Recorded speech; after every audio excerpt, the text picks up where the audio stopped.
President, Professor Dre, Honorary President, Professor Leibson. We have with us also Chief Justice of the Israeli Supreme Court, Mrs. Daphna Barak-Eres, and also my good friend, who has worn many hats, is wearing many hats, with more hats than I am wearing, Chaim Ben Yaakov. And dear friends, ladies and gentlemen, really, shalom aleichem, bruchim aba'im, welcome to Moscow, and welcome to the Moscow Court Synagogue. I'm not going to speak for too long. I just would like to tell you, remind you that you are celebrating here today the 100th or 101st anniversary of the Society for Jewish Law, which was founded in this synagogue 101 years ago. A few months ago, we had here a whole shoot from Habima, who came to celebrate in Moscow 100 years of Habima, which was also founded in our synagogue.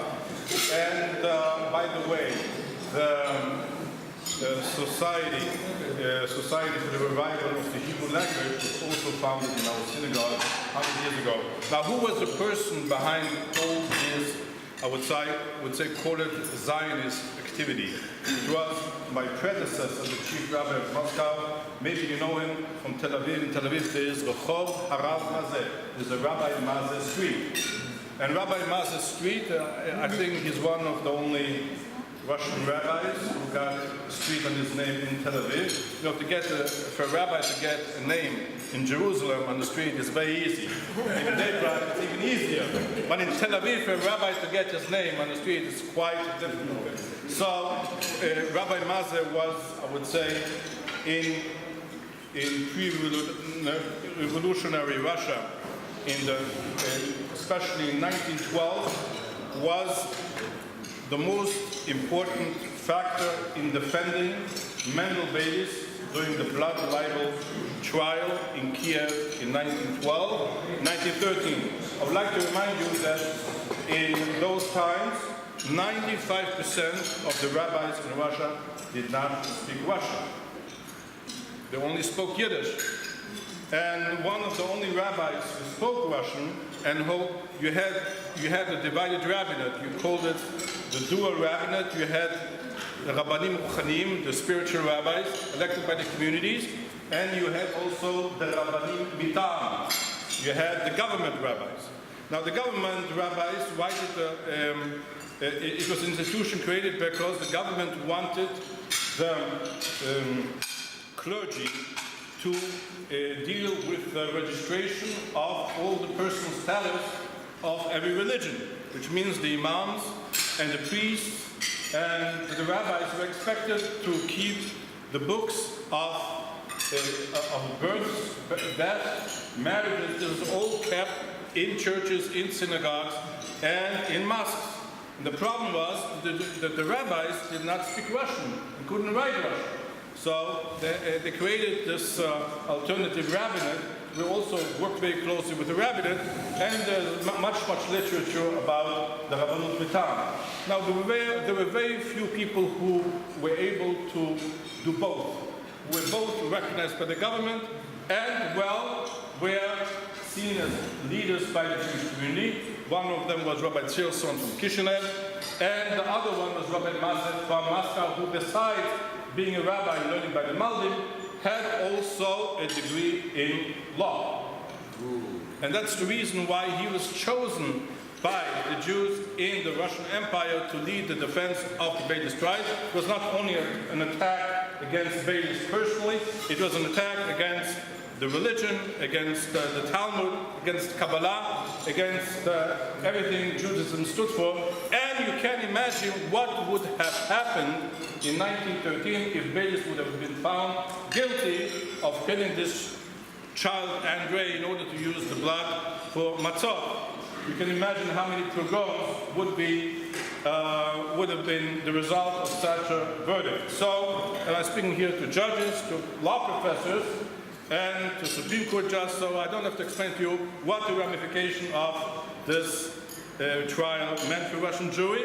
And the reason, and Mazeh carried the day, if you remember, in Tel Aviv you have a street right next to Rabbi Maser's street. It's called the Grusenberg Street. This is the lawyer. And those two streets are right next to each other. And it was Rabbi Maser who was one of the most important Zionist leaders in Russia, in Zionist Russia. And he tried to carry as much as he could the Jewish life here after the Bolshevik Revolution, and he died in 1925. His successor was Rabbi Schleifer. His successor was Rabbi Medalye, Ishmael Medalye, who was arrested in 1937 and killed by Stalin in 1938. And his successor was only elected in 1945. This was Rabbi Shlomo Schleifer, who was married to the granddaughter of the founder of the religious Zionist movement, the Mizrahi movement, of Rabbi Reiner's granddaughter. And he was the rabbi here under Stalin and in communist times. And these are the famous people who are associated with our community in our synagogue.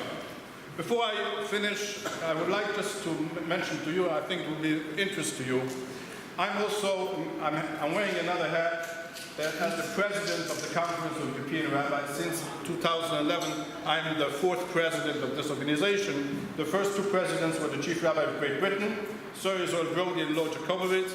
The third president was the chief rabbi of France, Joseph Citruc, who died 2 years ago, and I'm the fourth president of this organization, which was founded in 1956. Now, we have a big problem outside of Israel, as you know, with agunot, with women who are legally, according to halacha, are married to husbands who either refuse to come to administer get to a Beit Din because they're not religious, they're not interested, even though they have already new families, maybe Jewish, maybe not Jewish. And Koach Beit Din Yafeh outside of Israel, the rabbinical courts have no power to force a husband who got married to halakha to get divorce according to halakha, but they get, which creates the problems of mesurabot get of agunah. So we in the Conference of European Rabbis have decided that one of the ways to deal with it is by seeing that the centrality of Israel in our days. In our days, I'm speaking from not only from a Russian perspective, but also from a European perspective, that every Jew thinks that maybe one day I'm going to have to go on Aliyah or run away to Israel, move to Israel. Everyone has parents in Israel, children in Israel, brothers, sisters, and the ties, the personal ties to Israel are much stronger in Europe than, let's say, in the United States and other part of the Jewish diaspora.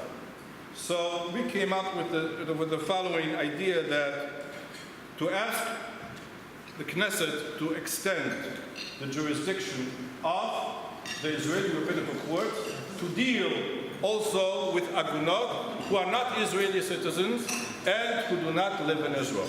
We started working on this idea during our conference in Berlin in 2013. We approached the leader of the women's lobby in the Knesset, Mrs. Aliza Levy, and she, together with another member of the coalition, Avraham Michael of Shas, of Russian origin, Ukrainian origin, they put forward this law as a private bill. And the Knesset was dispersed before this bill was voted on.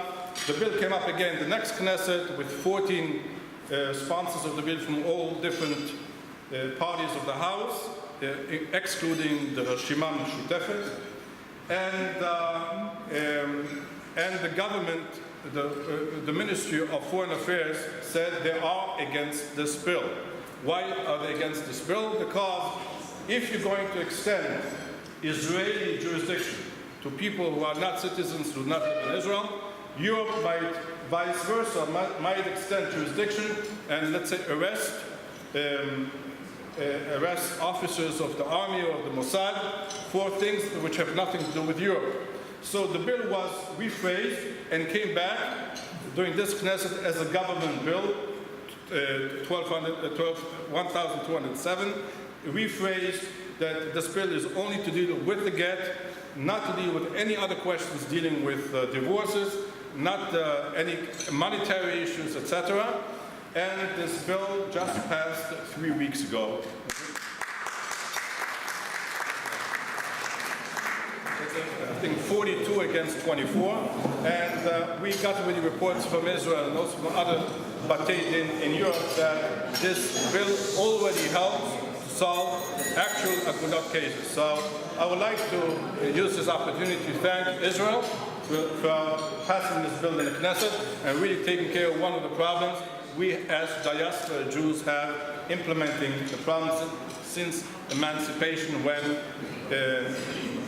membership in the Jewish community became voluntary, and there is no way to force a reluctant husband to give a religious divorce. So again, I would like to welcome all of you to the Moscow Choral Synagogue, which is most probably the most important Jewish site here in Russia, and I hope you enjoy your conference, and toda rabba.